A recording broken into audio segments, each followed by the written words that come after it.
نحمده ونصلي على رسوله الكريم اما بعد فاعوذ بالله من الشيطان الرجيم بسم الله الرحمن الرحيم رب اشرح لي صدري ويسر لي امري واحلل عقدة من لساني يفقهوا قولي.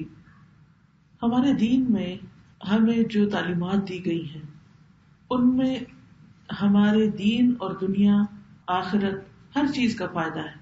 ہمارے دین نے ہمیں صرف یہ نہیں سکھایا کہ ہم زندہ کیسے رہیں، ہمیں یہ بھی بتایا کہ موت کیا چیز ہے اور موت کے بعد کے مسائل کیا ہیں اور موت کے بعد انسان کو کیا کچھ کرنا ہے اور اس کے ساتھ کیا پیش آنے والا ہے. دنیا میں اس کے پیچھے کیا ہونے والا ہے، یعنی جو اس سے متعلق ہے، دنیا کے حالات نہیں اس سے متعلق، لیکن جو اس کے پیچھے بچے رہ رہے ہیں یا والدین ہیں یا اس کا مال ہے یا اور چیزیں ہیں، اور اسی طرح آگے اس کے کیا ہونے والا ہے، قبر میں کیا ہوگا، حساب کتاب کیسے ہوگا، میزان کیسا ہے، پل صراط کیسا ہے، جنت کیسی ہے، جہنم کیسی ہے، وہاں کی زندگی کیسی ہے، کب تک وہاں رہنا ہے. یہ سب کچھ ہمارے دین نے ہمیں واضح طور پر بتایا ہے، اور جو بتایا ہے بالکل سچ اور ٹھیک ٹھیک بتایا ہے جیسے وہ ہونے والا ہے.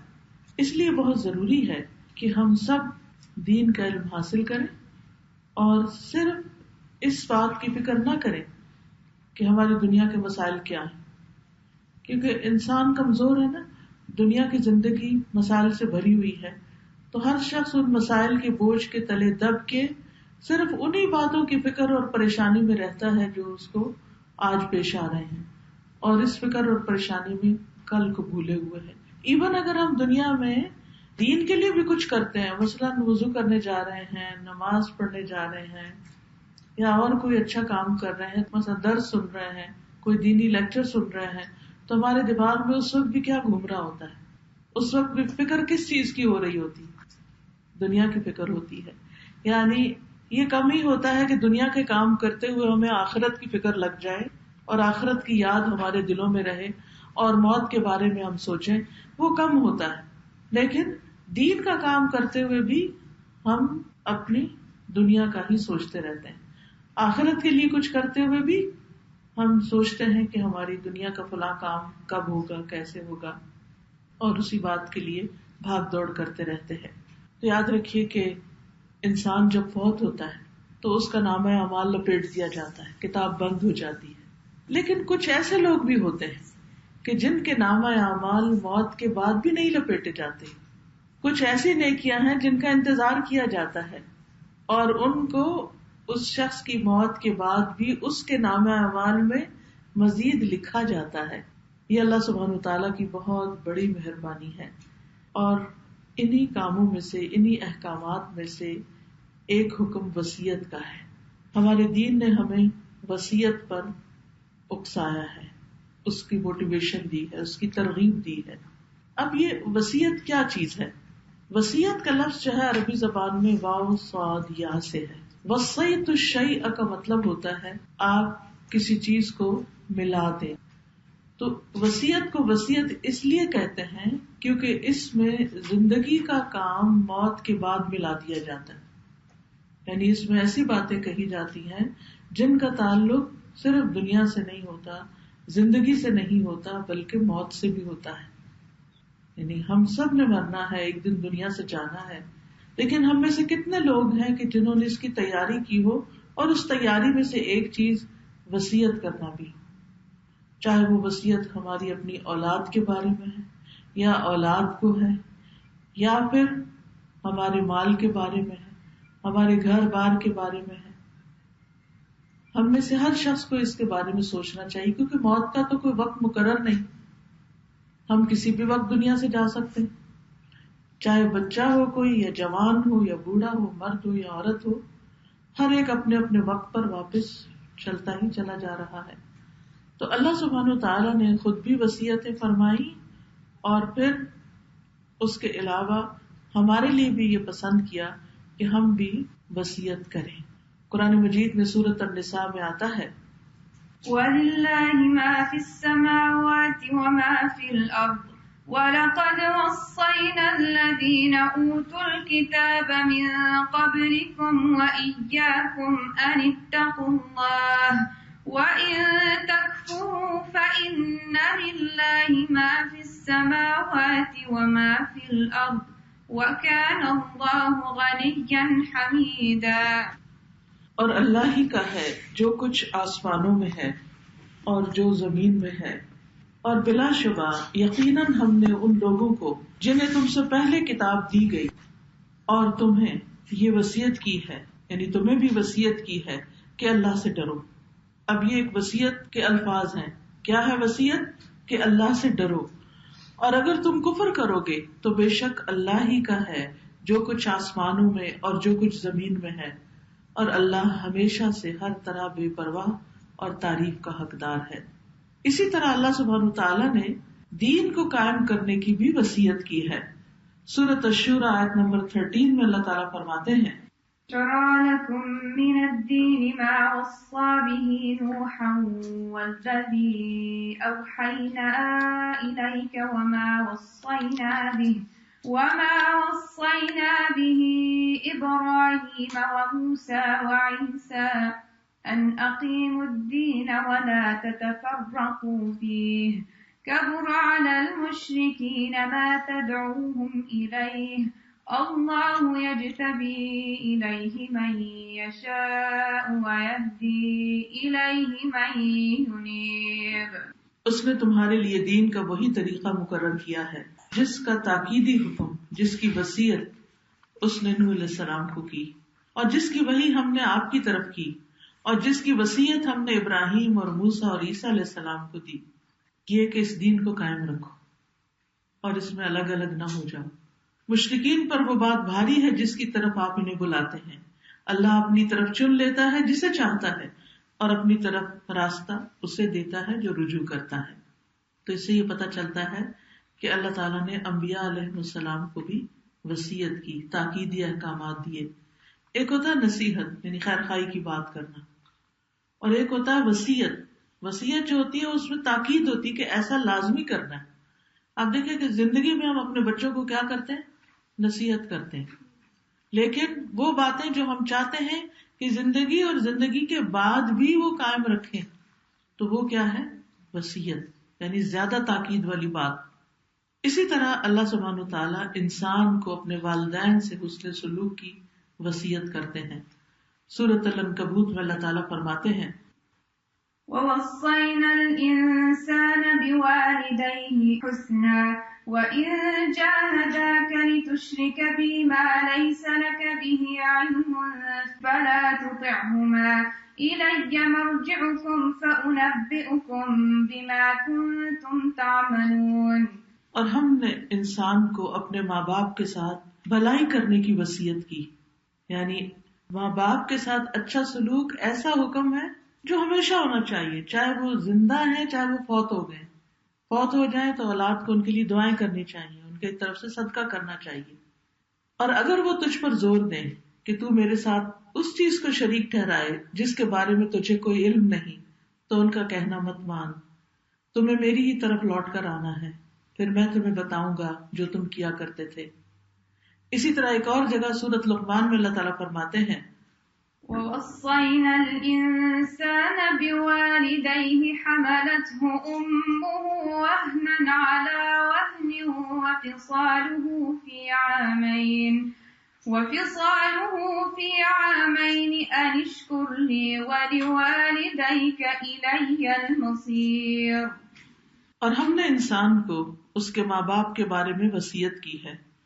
اس کی ماں نے کمزوری پر کمزوری کی حالت میں اسے اٹھائے رکھا، اور اس کا دودھ چھڑانا 2 سال میں ہے کہ میرا شکر کرو اور اپنے ماں باپ کا میری ہی طرف لوٹ کر آنا ہے۔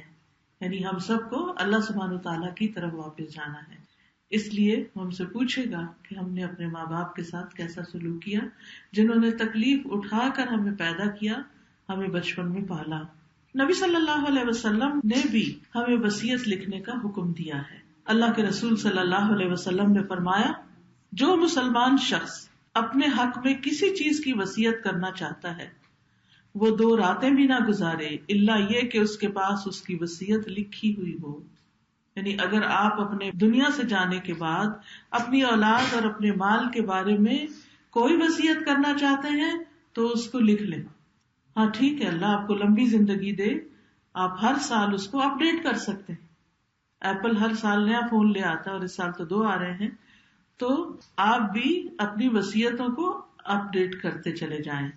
اور اگر ان میں کوئی تبدیلی کرنی ہے اپنی زندگی میں اپنے حالات کے مطابق تو تبدیلی کی جا سکتی ہے جب تک آپ زندہ ہیں، لیکن وصیت لکھ لیں.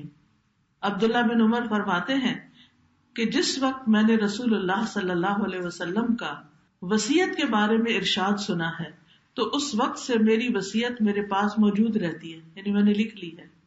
الہدیٰ میں ہم نے جنرل وصیتوں کے کچھ اصول جو تھے وہ ہم نے لکھ کے پرنٹ کرا دیے کہ جو ہر ماں باپ کو اپنی اولاد کو یا اپنے پیچھے والوں کو وصیت کرنی چاہیے.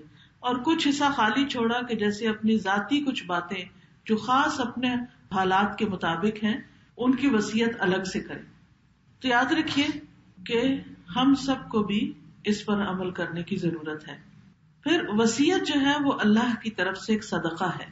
رسول اللہ صلی اللہ علیہ وسلم نے فرمایا اللہ تعالیٰ نے تم پر یہ صدقہ کیا ہے کہ وفات کے وقت تمہیں تہائی مال میں وصیت کا حق دے دیا ہے تاکہ تمہارے نیک اعمال میں اضافہ ہو جائے.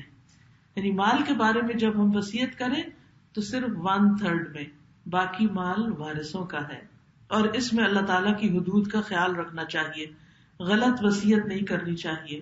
یاد رکھیے وارثوں کے حق میں وصیت نہیں ہو سکتی، اور اگر غلط وصیت کر کے گئے تو سخت پکڑ ہوگی.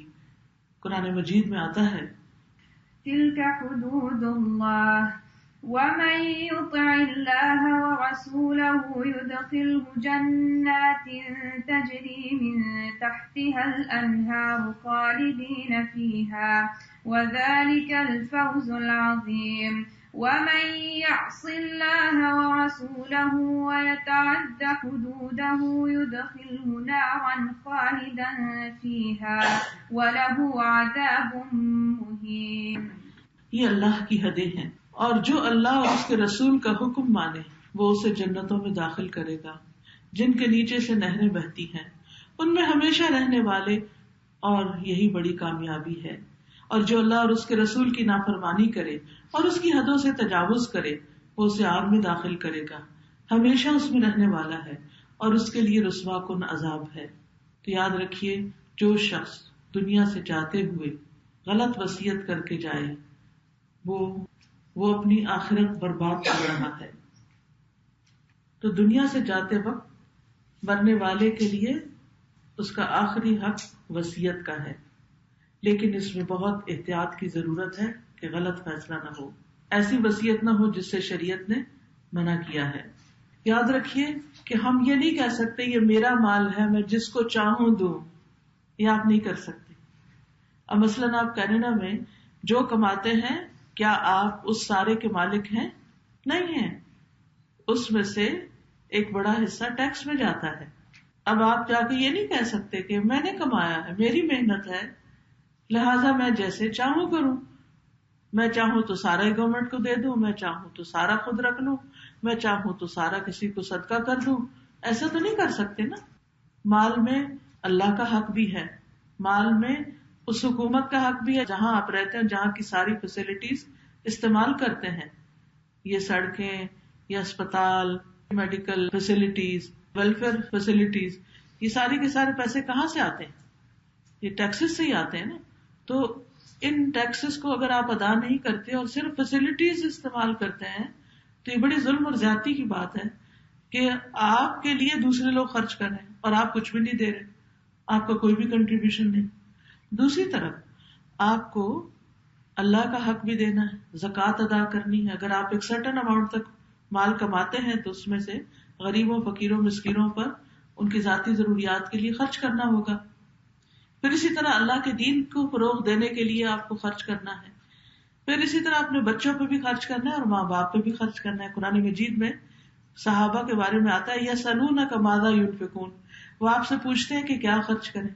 قل ما انفقتم فللوالدین، والأقربین والیتامى والمساکین، کہ جو تم خرچ کرو تمہارے والدین کا ہے، یتیموں، مسکینوں اور ضرورت مندوں، مسافروں وغیرہ کا، ان سب کا بھی حق ہے ہمارے مال میں. پھر زکوٰۃ کے علاوہ بھی حق ہے. ہر جوڑ پر ہمارے دن میں صبح سویرے جب اٹھتے ہیں تو 360 جوڑوں پہ صدقہ واجب ہو چکا ہوتا ہے. اور اس کے لیے صرف مال نہیں، انسان ذکر اذکار اور نوافل پڑھ کے بھی اپنے جسم کا صدقہ ادا کرتا ہے. لیکن کہنے کا مطلب یہ ہے کہ ہمارے مال میں صرف ہمارا حق یا ہماری مرضی نہیں، یہ اللہ کا دیا ہوا مال ہے. چاہے ہم نے کوشش کر کے کمایا ہے، کیا ہمیں کہیں سے گفٹ مل گیا ہے، لیکن اس میں آپ کو حق دیا گیا ہے کہ آپ مرتے وقت 1/3 کو اپنی مرضی سے استعمال کر لیں، اور باقی جو 2/3 ہے وہ کیا کریں، جہاں اللہ کا حکم ہے وہیں وہ جائے. چاہے ان رشتے داروں کے پاس جائے جن کو ہم پسند نہیں بھی کرتے، لیکن چونکہ اللہ نے ان کو حقدار بنایا ہے اس لیے ان کو دینا ہوگا. مصعب بن سعد اپنے والد سے روایت کرتے ہیں کہ میں بیمار ہوا تو نبی صلی اللہ علیہ وسلم نے میرے پاس پیغام بھیجا. میں نے عرض کیا مجھے اپنے مال کے تقسیم کرنے کی اجازت دے دیں جیسے میں چاہوں. آپ نے فرمایا نہیں، یہ نہیں ہو سکتا کہ جیسے تم چاہو. میں نے آدھے مال کے لیے عرض کیا کہ مجھے آدھا اپنی مرضی سے دینے دیں. آپ نے فرمایا نہیں. جب میں نے 1/3 کی بات کی تو آپ خاموش ہو گئے، اور اس کے بعد 1/3 جائز ہو گیا. پر ایک اور روایت میں آتا کہ آپ نے فرمایا 1/3 بھی زیادہ ہے. اسی طرح ایک اور روایت میں آتا ہے کہ انہوں نے کہا میں اپنے سارے مال کی وصیت کر دوں، تو آپ نے فرمایا نہیں.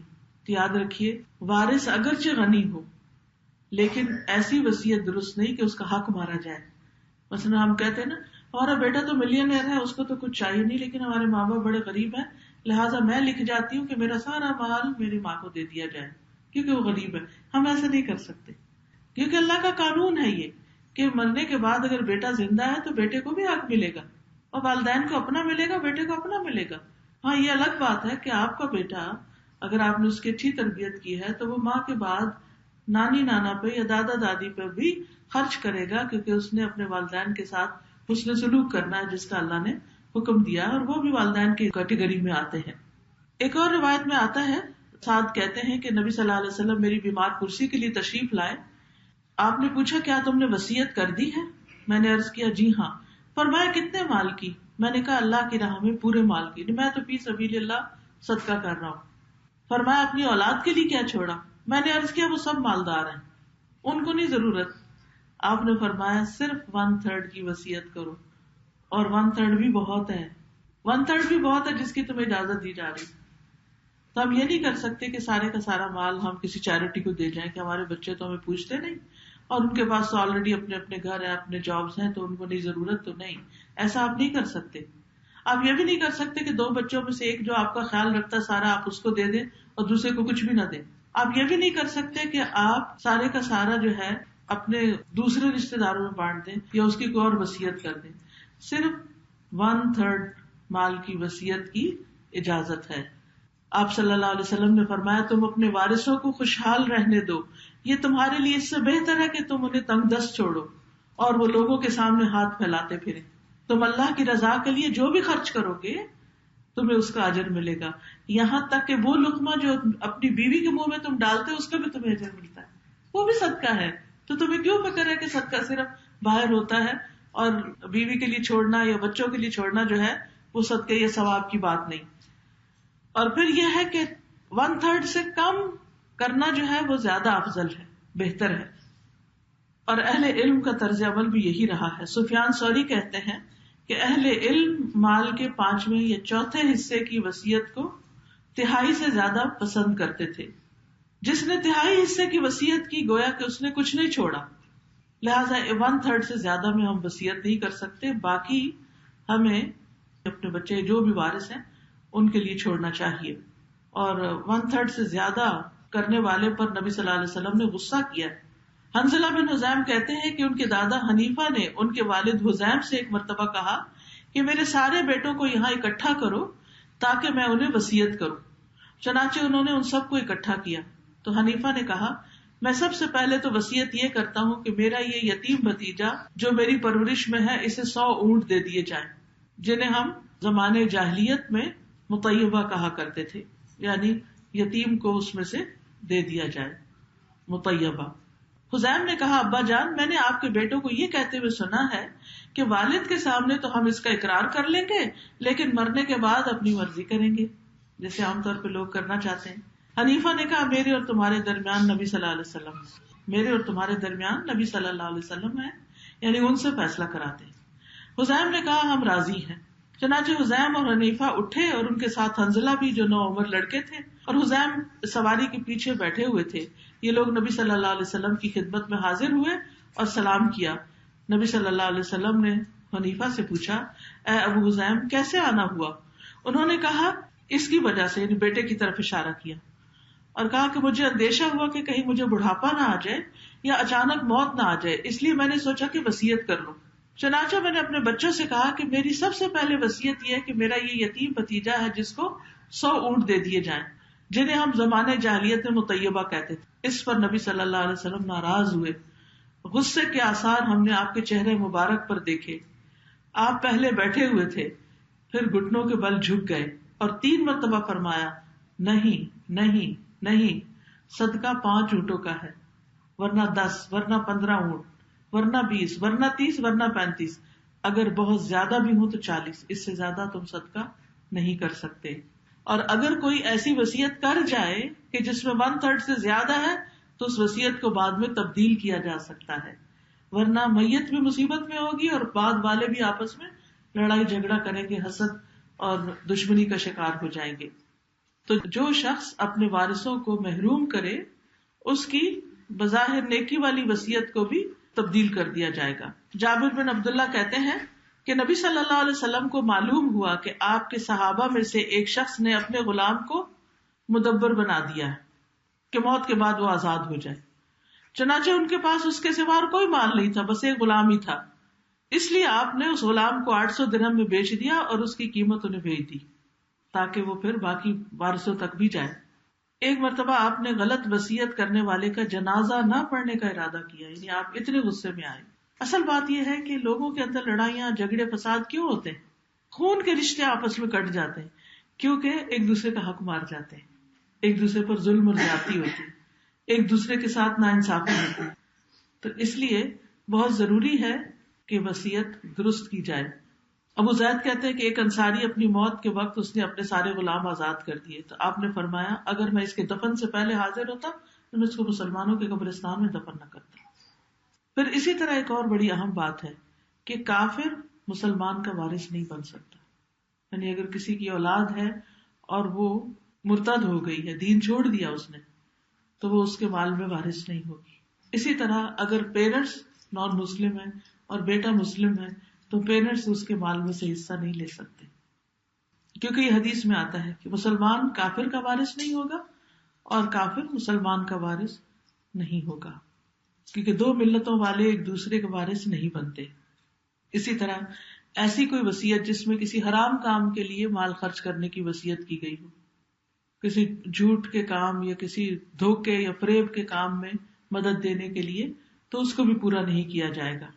تو یاد رکھیے کہ ہمیں یہاں ہوتے ہوئے جو یہاں کا قانون اور طریقہ اس کو سامنے رکھتے ہوئے اس میں شریعت کے مطابق اپنی ول لکھے. السلام علیکم. وعلیکم السلام. کیونکہ یہاں کا لا ہے کہ 50-50 ہوگا. اگر ہسبینڈ فوت ہو جائے تو پوری جائیداد جو ہے بیوی کو جائے گی، اگر بیوی فوت ہو جائے تو ہسبینڈ کو جائے گی.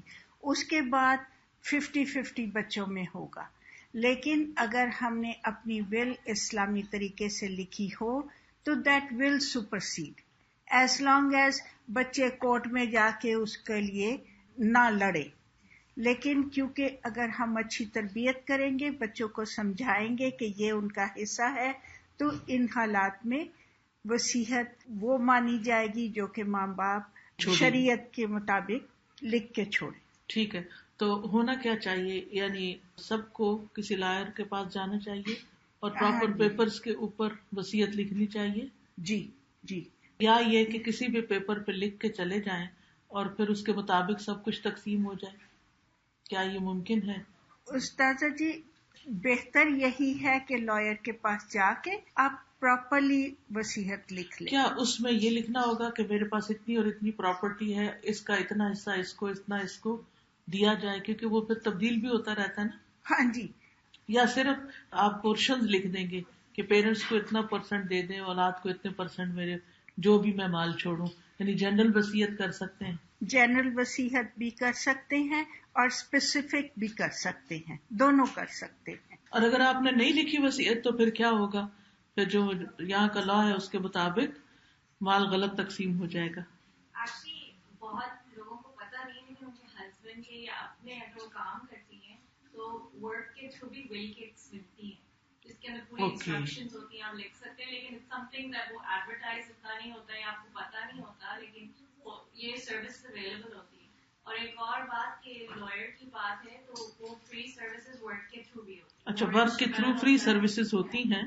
تو میرا خیال ہے کہ ہم سب کو اپنی دنیا میں بھی اپنے بچوں کی بھلائی اور آخرت کے لیے بھی ضرور اس طریقے سے فائدہ اٹھانا چاہیے تاکہ ہم اس حال میں دنیا سے نہ جائیں کہ ہمارے مال میں کوئی غلط فیصلہ ہو.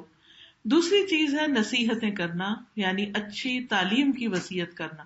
اس کے لیے ہم دیکھتے ہیں کہ انبیاء علیہم السلام نے اپنے بچوں کو نیکی کے کاموں کی وصیت کی ہے.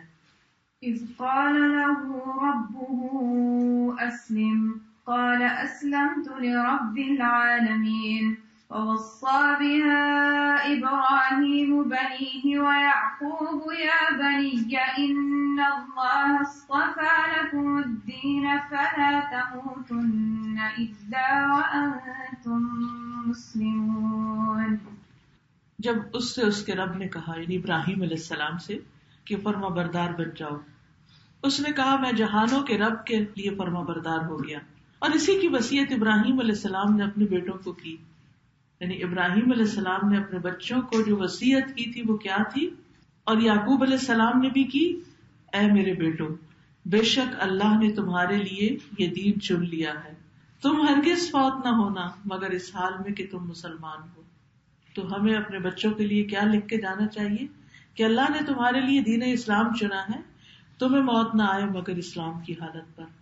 اسی طرح یعقوب علیہ السلام کے بارے میں آتا ہے، أم كنتم شهداء إذ حضر يعقوب الموت إذ قال لبنيه ما تعبدون من بعدي قالوا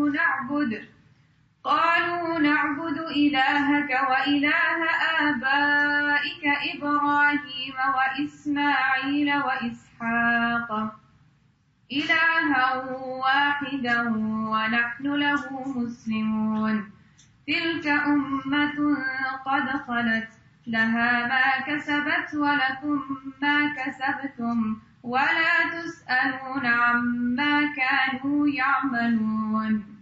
کیا تم اس وقت حاضر تھے جب یعقوب علیہ السلام کو موت آئی، جب اس نے اپنے بچوں سے کہا میرے بعد تم کس کی عبادت کرو گے؟ وہ کہنے لگے ہم آپ کے الہ اور آپ کے باپ دادا ابراہیم، اسماعیل، اسحاق علیہ السلام کے ایک الہ کی عبادت کریں گے اور ہم اسی کے لیے مسلمان ہیں، اسی کے فرما بردار ہیں. تو انبیاء علیہ السلام اپنی اولادوں کو اسلام پر قائم رہنے کی وصیت کر کے گئے. آج ہمارے لیے بھی کتنا ضروری ہے ایسے ماحول میں کہ ہم اپنے بچوں کو اپنے دل کی آواز، اپنی تڑپ، اپنی خواہش کا اظہار کر کے جائیں کہ ہمارے مرنے کے بعد تم مسلمان رہنا اور موت تک مسلمان رہنا. نوح علیہ السلام نے بھی جب ان کی وفات کا وقت قریب آیا تو انہوں نے اپنے بیٹے سے فرمایا کہ میں تمہیں ایک وصیت کر رہا ہوں جس میں تمہیں 2 باتوں کا حکم دیتا ہوں اور 2 باتوں سے روکتا ہوں. حکم اس بات کا دیتا ہوں کہ لا الہ الا اللہ کا اقرار کرتے رہنا، کیونکہ اگر 7 آسمان اور 7 زمینیں ترازو کے ایک پلڑے میں رکھی جائیں اور لا الہ الا اللہ دوسرے پلڑے میں رکھا جائے تو لا الہ الا اللہ والا پلڑا جھک جائے گا. یہ کلمہ اتنا وزنی ہے. اور اگر 7 آسمان اور 7 زمینیں ایک بند کڑے کی شکل اختیار کر لیں تو لا الہ الا اللہ اس کو بھی توڑ دے گا. نمبر 2، سبحان اللہ و بحمدہ کا ورد کرتے رہنا. یہ ہر چیز کی نماز ہے، اس کے ذریعے مخلوق کو رزق ملتا ہے اور میں تمہیں شرک اور تکبر سے منع کرتا ہوں. تو رزق کی تنگی ہو تو اس کے لیے بھی سبحان اللہ و بحمدہ پڑھنا چاہیے. اب آپ دیکھیں کہ یہ 4 باتیں نوح علیہ السلام نے بتائی تھی. ہم بھی اپنے طور پر جو بھی ہو اس کے مطابق اپنے بچوں کے لیے وصیت لکھ جائیں. کبھی ہم سوچتے نہیں ابھی تو ہم جوان ہیں اور ہمارے بچے تو ابھی دودھ پیتے ہیں، بہت چھوٹے ہیں. ریسنٹلی ایک خاتون کے بارے میں پتہ چلا کہ تیسرے یا چوتھے بچے کی پیدائش کا وقت تھا، ہاسپٹل گئی اور اتنی زیادہ ان کو بلیڈنگ ہوئی کہ بالکل موت کے لالے پڑ گئے. کتنی دفعہ ایسا ہوتا ہے کہ دودھ پیتے بچے ہوتے، چھوٹے بچے ہوتے، پیرنٹس کبھی ایکسیڈنٹ میں چلے جاتے، کبھی کچھ ہو جاتا ہے. تو ایسی صورت میں بھی اپنے بچوں کو بتا کے جانا چاہیے کہ ہم کون ہیں اور ہمارے بعد تم کیا کرنا. لقمان حکیم نے اپنے بیٹے کو وصیت کی تھی اور اس میں خاص طور پر شرک سے بچنے کے لیے کہا تھا اس نے. پھر اخلاقیات کی وصیت بھی کی اس نے اپنے بیٹے کو. یا بنی انها ان تک مثقال حبة من خردل فتكن في صخرة او في السماوات او في الارض يأت بها الله ان الله لطيف خبير. یا بنی اقم الصلاة وأمر بالمعروف وانهى عن المنکر واصبر على ما أصابك إن ذلك من عزم الأمور ولا تصعر خدك للناس ولا تمش في الأرض مرحا إن الله لا يحب كل مختال فخور. وَاقْصِدْ فِي مَشْيِكَ وَاغْضُضْ مِنْ صَوْتِكَ إِنَّ أَنكَرَ الْأَصْوَاتِ لَصَوْتُ الْحَمِيرِ. اے میرے چھوٹے بیٹے، بے شک اگر کوئی چیز رائی کے دانے کی وزن کی ہی کیوں نہ ہو، وہ کسی چٹان میں ہو یا آسمانوں میں یا زمین میں، تو اسے اللہ لے آئے گا. بلا شبہ اللہ بڑا باریک بین اور پوری خبر رکھنے والا ہے. اے میرے چھوٹے بیٹے، نماز قائم کرو اور نیکی کا حکم دو اور برائی سے منع کرو. چھوٹے بچے کو کہا جا رہا ہے نیکی کا حکم دو، برائی سے روکو اور اس مصیبت پر صبر کرو جو تمہیں پہنچے. یقیناً یہ ہمت کے کاموں میں سے صبر بڑے مشکل کام ہے. اور لوگوں کے لیے اپنا رخسار نہ پھیلاؤ، یعنی منہ پھلا کے بات نہ کرو اور زمین میں اکڑ کے نہ چلو. بے شک اللہ کسی اکڑنے والے، فخر کرنے والے سے محبت نہیں کرتا. اپنی چال درمیانہ رکھو، اپنی آواز نیچی رکھو، بے شک سب آوازوں سے بری آواز گدھے کی آواز ہوتی ہے. اب آپ دیکھیے یہ اخلاقی باتیں ہیں، لیکن انہوں نے اپنے بیٹے کے لیے یہ بھی وصیت کی. کچھ باتیں صرف زبانی کہتے رہتے ہیں، لیکن کبھی کبھی اپنے بچوں کو اچھے میسج بھی دینے چاہیے. جب ہم کسی خاص موقع پر اگر ان کو کوئی کارڈ دیں، کوئی چیز لکھ کر دیں، تو اس میں اچھی اچھی باتیں لکھ کر دیں. آپ دیکھیں کہ وہ ساری زندگی سنبھال کر رکھیں گے. پہلے زمانے میں تو ماں باپ بچوں کو خط لکھا کرتے تھے، تو وہ خط نسلیں آگے سنبھال کے رکھتی تھی جب تک کہ وہ بالکل ختم نہیں ہو جاتے تھے.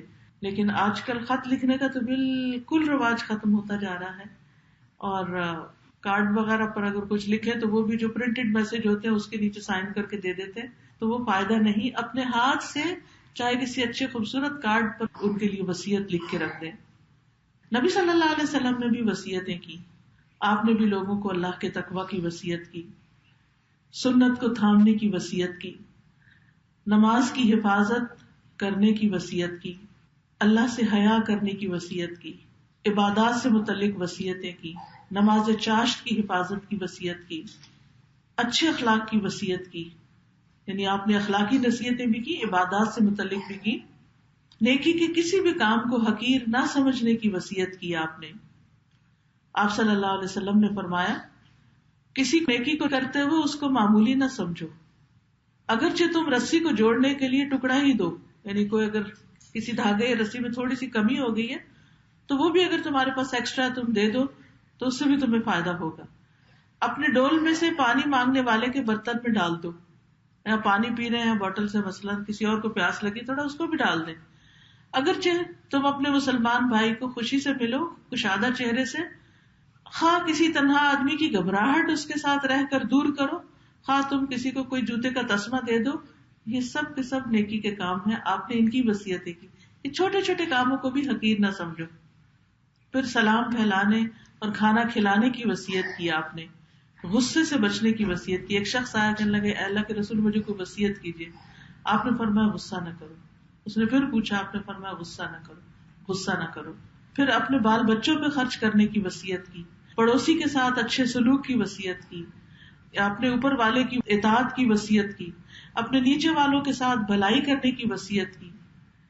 پھر اسی طرح لوگوں سے بے نیاز ہونے اور محتاط رویے اختیار کرنے کی وصیت کی.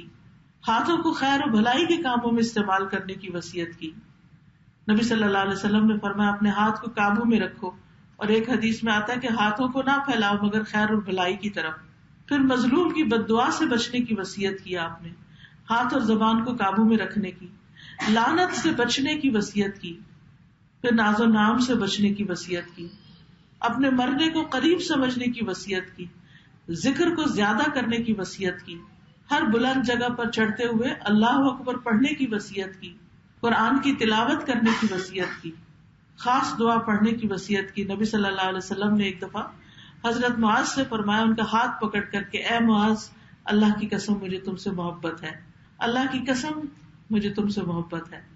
پھر فرمایا، اے معاذ، نماز کے بعد اس دعا کو پڑھنا ہرگز نہ چھوڑنا، اور وہ دعا ہے ربی اعنی علی ذکرک و شکرک و حسن عبادتک. پھر اسی طرح صبح و شام یہ دعا پڑھنے کی وصیت کی، یا حی یا قیوم برحمتک استغیث اصلح لی شأنی کلہ ولا تکلنی الی نفسی طرفۃ عین. کہ اللہ، اے زندہ رکھنے والے، اے قائم رکھنے والے، میں تیری رحمت کی فریاد کرتی ہوں. جب بھی دل میں کوئی پریشانی ہو، غم ہو، فکر ہو، یہ سوچ کے آپ اپنے رب کو پکاریں اور یہ دعا کریں کہ یا اللہ میری حالت کو پورے کا پورا ٹھیک کر دے، یا میرے سارے حالات درست کر دے، اور مجھے میرے نفس کے حوالے نہ کرنا، کیونکہ انسان کا نفس کمزور ہے اور پھر انسان اس میں بالکل ڈپریشن میں جا سکتا ہے. اور ایک لمحے بھر کے لیے بھی مجھے میرے حوالے نہ کر، یعنی مجھے تھام کے رکھنا. پھر اسی طرح 7 اہم وصیتیں ہیں آپ کی. ابو ذر کہتے ہیں کہ میرے خلیل نے مجھے 7 باتوں کی وصیت کی. نمبر 1، میں مسکینوں سے محبت کروں اور ان سے قریب رہوں. نمبر 2، اپنے سے نیچے والے کو دیکھوں، اوپر والے کو نہیں. نمبر 3، میں صلہ رحمی کروں، رشتہ داروں سے جوڑوں اگرچہ کوئی رشتہ دار مجھ سے توڑے بھی. نمبر 4، میں لا حول ولا قوت الا باللہ کی کثرت کر دوں، کیونکہ جنت کے خزانوں میں سے ایک خزانہ ہے. نمبر 5، حق بات کہوں خواہ وہ تلخی کیوں نہ ہو. نمبر 6، اللہ کے بارے میں کسی ملامت کرنے والے کی ملامت کی پرواہ نہ کروں. اور نمبر 7، یہ کہ میں لوگوں سے کچھ نہ مانگوں. اسی طرح ہم دیکھتے ہیں کہ صحابہ نے بھی وصیتیں کی، اور انہوں نے لکھ کر بھی وصیتیں کی. اپنے بچوں کو وصیتیں کی، اپنے معاملات آپس میں اچھا کرنے کی، تقدیر پر ایمان لانے کی، اپنے گناہوں پہ رونے کی، دنیا کی حقیقت کے بارے میں ان کو بتایا، اپنے گھر کو علم کی خاطر وقف کرنے کی وصیت کی. محمد ابن عمر کہتے ہیں کہ میں ایک مرتبہ ابن عباس رضی اللہ عنہ کی خدمت میں جمعے کے اگلے دن حاضر ہوا، یعنی سیٹرڈے کے دن. اس وقت وہ نبی صلی اللہ علیہ وسلم کی زوجہ میمونہ کے گھر میں تھے، کیونکہ حضرت میمونہ نے اس کی وصیت فرمائی تھی.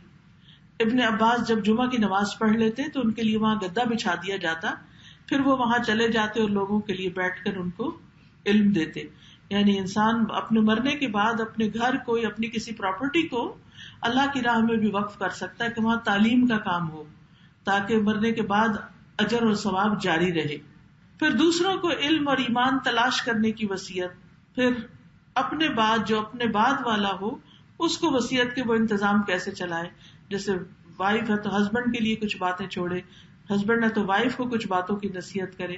اور خاص طور پر مرنے کے بعد کفنانے دفنانے کے بارے میں جو وصیتیں ہیں وہ ضرور کرنی چاہیے کہ کس طرح کا آپ اپنے لیے جنازہ اور کفن دفن چاہتے ہیں، کون آپ کو غسل دے، کون آپ کو کفن دے، اور کفن کہاں ہے، کہاں دفن ہونا چاہتے ہیں. ان ساری چیزوں کے بارے میں بھی بتانا چاہیے.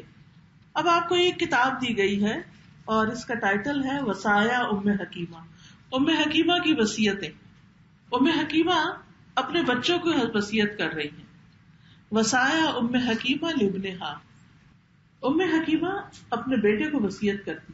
تو سب ماں کو اپنے بچوں کے لیے وصیت لکھنی چاہیے اور ان کو زبانی بھی باتیں سمجھانی چاہیے. یا بنیا بنیا ایاک ان تتکلم فی الاشیاء وفی الناس الا بعد ان تتأکد من صحة المصدر واذا جاءك احد بنبأ فتبین قبل ان تتہور وإياك والشائعة لا تصدق كل ما يقال ولا نصف ما تبصر وإذا ابتلاك الله بعدو قابله بالإحسان إليه ادفع بالتي هي أحسن اقسم بالله أن العداوة تنقلب حبا تصور. O my son, beware of talking about things or people except after if you are sure of the soundness of the source, and when anyone comes to you with some news, scrutinize it before you act rashly, and beware of believing in news that has gained fame. Neither believe everything that is said, nor in what you have half seen. And when Allah tests you with an enemy, resist him with ihsan. Repel the evil with that which is better. I swear by Allah that the enmity will turn into love. Just imagine. بہت ہی خوبصورت بات اس خاتون نے اپنے بچے کو سمجھائی ہے، اور وہ یہ ہے کہ اے میرے بیٹے، لوگوں اور چیزوں کے متعلق اس وقت تک بات کرنے سے بچو جب تک ان کے سورس کے صحیح ہونے کا یقین نہ ہو. یعنی سنی سنائی باتیں ادھر ادھر مت کرو. جب کوئی تمہارے سامنے کوئی خبر لائے تو جلدی کرنے سے پہلے اس کی انویسٹیگیشن کرو، اور مشہور خبر پر بھی یقین کرنے سے بچو، کیونکہ بعض باتیں بڑی مشہور ہو جاتی ہیں حالانکہ بالکل جھوٹی ہوتی ہیں. ہر اس بات کی تصدیق نہ کرو جو کہی جاتی ہے، اور نہ اس چیز کی جس کو تم نے آدھا دیکھا ہو، پوری طرح دیکھا نہ ہو، غور نہ کیا ہو. اور جب اللہ تمہیں دشمن کے ساتھ مبتلا کرے تو اس کے مقابلے پر اس سے احسان کرتے ہوئے اس کا مقابلہ کرو. اس طریقے سے برائی کو ہٹاؤ جو سب سے اچھا ہو. میں اللہ کی قسم کھاتی ہوں کہ بے شک دشمنی محبت میں پلٹ جائے گی. ذرا سوچو تو صحیح. آپ دیکھیے کہ جو ماں اپنے بچے کو یہ بات سمجھانے میں کامیاب ہو جائے تو اس بچے کی زندگی کتنی آسان ہو جائے گی. بہت دفعہ جھگڑے فساد کس بات پہ ہوتے ہیں؟ کیونکہ ہم سنی سنائی باتوں کو آگے کر رہے ہوتے ہیں، اور وہ جو بات ہم کر رہے ہوتے ہیں نا، وہ کرتے کرتے اس شخص تک جا پہنچتی ہے جس کے بارے میں ہم نے کی ہوتی ہے. اور پھر جب وہ بیک ٹریک کرتا ہے، اچھا کس نے کہی پتا چلتا ہے ہم نے کی. اب وہ جب اسے پتا چلتا ہے تو پھر لڑائی جھگڑا کہاں تک پہنچے گا آپ اندازے نہیں کر سکتے. تو یہ عادتیں جو ہوتی ہیں یہ بچپن میں پختہ کرنے کی ہوتی ہیں، کیونکہ بچے جب بڑے ہو جاتے ہیں تو پھر بڑا مشکل ہوتا ہے. پھر ان کو چین ہی نہیں آتا جب تک وہ کسی کو کسی دوسرے کی بات سنا نہ چکے، اور پھر ان کو اس طرح کی افواہوں میں دلچسپی بھی بہت ہونے لگتی ہے. دوسری بات جو اس ماں نے سمجھائی ہے وہ یہ ہے کہ اگر تمہارا دشمن سے مقابلہ ہو تو احسان کے ساتھ معاملہ کرو، دشمن دوست بن جائے گا. اچھا بہت دفعہ ایسا ہوتا ہے کہ ہمیں پتا ہوتا ہے کہ کون شخص ہمیں نہیں پسند کرتا، کون شخص ہمارے ساتھ ویر رکھتا ہے. آپ جواباً اس کے ساتھ ایسا سلوک نہ کریں، آپ اگنور کر دیں کہ آپ کو پتا ہے. آپ یہ جتائیں بھی نہ کہ آپ کو پتا ہے کہ آپ کیا کر رہے ہیں، کیونکہ اس وقت ہم ایک دفعہ تو بتا کے دھمکی دے دیتے ہیں، مجھے چل گیا پتا جو کچھ تم کر رہی ہو میرے ساتھ. حالانکہ بعض اوقات وہ خبریں جھوٹی بھی ہو سکتی. لیکن اگر آپ جواباً جب آپ کو پتا چلے کہ کوئی شخص مجھ سے کھچا ہے تو بجائے اس کے کہ اس کو تانا دے تم کیوں مجھ سے کھچے ہوئے اور تم اس سے اچھا سلوک نہیں کر رہے، یا آپ اٹھا کے اپنے ہسبینڈ کو شکایت کریں کہ وہ آپ کی بھابھی جو ہے وہ میرے ساتھ یہ کر رہی ہیں اور فلانا یہ کر رہا ہے. ان ساری باتوں میں پڑنے کی بجائے بہتر کیا ہے کہ جو آپ سے اچھا نہیں کرنا آپ اس سے اچھا شروع کر دیں، تو وہ آپ کے اپنے دل کی آگ بھی ٹھنڈی ہونے لگے گی اور دوسرے کے اندر سے بھی پریشانی ختم ہو جائے گی. ورنہ ادھر ادھر معاملہ پھیلا کے کبھی معاملات سلجھے نہیں، زیادہ الجھ جاتے ہیں. اور قرآن مجید میں بھی آتا ہے نا، ادفع باللتی ہی احسن فاذا الذی بینک وبینہ عداوۃ کأنہ ولی حمیم. اگلی بات کہتی ہے اذا اردت ان تکشف صدیقا سافر معه ففي السفر ينكشف الانسان يذوب المظهر وينكشف المخبر ولماذا سمي السفر سفرا الا لانه عن الاخلاق والطبائع يسفر. When you desire to discover the true worth of a friend, travel with him, because during travel a person is unveiled. The external appearance melts away and the true self is uncovered. And why else is travel called safar, the one which uncovers? Only because it discloses the actual manners. جب تم چاہو کہ کسی دوست کی حقیقت تم پہ کھل جائے تو اس کے ساتھ سفر کرو، کیونکہ سفر میں انسان کی حقیقت کا پتہ چل جاتا ہے، سفر میں اس کا ظاہر کھل جاتا ہے، اور سفر میں ہی اس کے اندر کا پتہ چلتا ہے. آخر سفر کو سفر کیوں کہا جاتا ہے؟ صرف اس لیے کہ یہ انسان کے اخلاق اور طبیعتوں کو ظاہر کر دیتا ہے. حضرت عمر کے پاس ایک شخص گواہی دینے آیا کہ فلاں شخص بہت اچھا ہے. آپ نے کہا کیا تم نے اس کے ساتھ کبھی سفر کیا؟ نہیں وہ تو نہیں کیا. کیا تم کبھی اس کے نیبرہڈ میں رہے ہو، پڑوسی رہے اس کے؟ اس نے کہا نہیں یہ میں نے تو کبھی نہیں رہا. تو پھر تمہیں کیسے پتا چلا کہ وہ اچھا ہے؟ کیونکہ جن لوگوں سے ہم کبھی کبھار ملتے ہیں، ایسے ہی راستے میں ہیلو ہائے کرتے ہیں، ان کے بارے میں ہمیں کیا پتا ہو سکتا ہے وہ ہماری توقع سے کہیں بڑھ کے اچھے ہوں، اور ہو سکتا ہے کہ وہ بہت خراب بھی ہوں. تو کسی ایسے شخص کے بارے میں ہم کیا گواہی دیں گے، اور ہماری گواہی کی پھر کیا حیثیت ہوگی؟ تو جب تک کسی کے ساتھ معاملہ پیش نہیں آتا اس وقت تک کسی کے لیے گواہی بھی نہیں دے سکتے. تو کسی کو جاننا ہو پہچاننا ہو تو اس کے لیے ضروری ہے کہ اس کے ساتھ سفر کیا جائے یا اس کے قریب رہ کے دیکھا جائے کہ اس کی عادتیں کیسی ہیں. وَإِذَا هَاجَمَكَ النَّاسُ وَأَنْتَ عَلَى حَقٍّ أَوْ قَذَعُوكَ بِالنَّقْدِ فَافْرَحْ إِنَّهُمْ يَقُولُونَ لَكَ أَنْتَ نَاجِحٌ وَمُؤَثِّرٌ فَالْكَلْبُ الْمَيِّتُ لَا يُرْكَلُ أَوْ لَا يُرْمَى إِلَّا الشَّجَرُ الْمُثْمِرُ. And when people attack you while you are upon the truth or malign you with criticism, then rejoice. They are actually saying to you that you are productive and influential. For a dead dog is not kicked, and stones are not cast, except upon fruitful trees. عام طور پہ ایسا ہوتا ہے نا، بچے شکایت لے کے آ جاتے ہیں، وہ بھائی نے مارا مجھے، وہ کلاس فیلو یہ کر رہا ہے، بچے اسکول میں بلی ہوتے ہیں، کئی طرح کے پرابلمز ہوتے ہیں. تو جب وہ آپ کے پاس کوئی شکایت لے کے پہنچے تو بجائے اس کے کہ آپ کہ ہاں تم تو واقعی بڑے مظلوم ہو اور تمہارے ساتھ سارے زیادتی کرتے ہیں، ٹھہرو میں ان کی خبر لیتی ہوں اور اٹھ کے چل پڑے اور صرف اس کی بات پہ یقین کر کے جا کے دوسرے کی پٹائی کر دیں. یہ نہیں کبھی ہونا چاہیے، کیونکہ بعض اوقات بچے ایگزاجریٹ بھی کرتے ہیں، بعض اوقات ان کا اپنا قصور ہوتا ہے، چھیڑا انہوں نے ہوتا ہے، جب مار کھاتے ہیں تو روتے ہوئے آ جاتے ہیں. جو پہلی بات انہوں نے کی نا کہ معاملے کی تحقیق کرو، ایسے ہی کسی کی خبر سن کے اس کے اوپر ایکشن نہ لو. دوسری بات یہ ہے کہ بچے کو یہ سمجھائے کہ دیکھو بیٹا، اگر کوئی تمہارے پر تنقید کرتا ہے، کریٹیسائز کرتا ہے تمہیں، تو اس پہ تم ناراض نہ ہو بلکہ خوش ہوا کرو. حقیقت یہ ہے کہ لوگ تمہیں کہتے ہیں کہ تم کامیاب ہو، کیونکہ جس درخت پہ پھل نہیں ہوتے اس کو کوئی پتھر نہیں مارتا. تو تنقید کے دو فائدے ہوتے ہیں. نمبر ایک یہ کہ ہمیں بعض اوقات اپنی غلطیاں خود نہیں پتا ہوتی. جب کوئی کریٹیسائز کرتا تو ہمیں خیال آتا او واقعی یہ تو میں کر رہا تھا. مثلاً میں اپنی ایک غلطی سے مثال دوں گی کہ عموماً لیکچر کے اینڈ میں لوگ کوشچن لکھ کے بھیجتے تھے مجھے، تو میں بعض کوشچن پڑھتے ہوئے ہنس پڑتی تھی کیونکہ وہ بہت چائلڈش سے سوال ہوتے تھے. تو مجھے کسی نے لکھ کر بھیجا کہ آپ لوگوں کا مذاق کیوں اڑاتی ہیں. حالانکہ میری نیت میں مذاق نہیں تھا، میں تو اس کو بس لائٹلی ایسے جوک کے انداز میں پڑھ دیتی تھی، لیکن جس نے لکھا ہوگا اس کو پسند نہیں آیا. تو میں نے ریئلائز کیا کہ ہاں واقعی یہ میں ٹھیک نہیں کر رہی، چاہے کوئی نہ سمجھ بھی ہے، چائلڈش بھی ہے، کچھ بھی ہے. کیونکہ اکثر ایسے میں نے دیکھا ہے کہ جب بچے بات کریں تو ہم ہنس دیتے ہیں، سارے مل کے ہنس پڑتے ہیں بچے پہ. آپ نے کبھی سوچا کہ اس وقت بچے کا حال کیا ہوتا ہے، بچے پہ کیا گزرتی ہے؟ ہم اس کا کانفیڈینس کتنا خراب کر رہے ہوتے ہیں. کبھی اس کے جواب پہ ہنس دیتے ہیں، کبھی اس کی بدتمیزی پہ، کبھی اس کے اچھے پہ. نہیں، مذاق نہیں اڑانا چاہیے کسی کا بھی.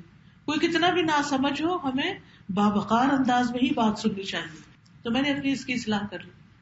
اس کے بعد بھی زندگی میں کئی لوگوں نے مجھ پہ کئی تنقیدیں کی، تو جہاں میں دیکھتی تھی یہ صحیح بات کہہ رہے ہیں اور مجھ میں غلطی ہے، میں نے اپنی اصلاح کر لی اور مجھے فائدہ ہو گیا.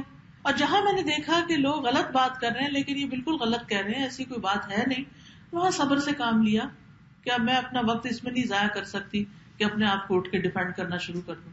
کیونکہ بہت دفعہ لوگ جب ان پہ کوئی تنقید کرتا ہے تو وہ ڈیفینسو موڈ میں آ جاتے ہیں، وہ اتنا ڈیفینڈ کرتے ہیں کہ معاملے کو پہلے سے بھی زیادہ کمپلیکیٹ کر دیتے ہیں.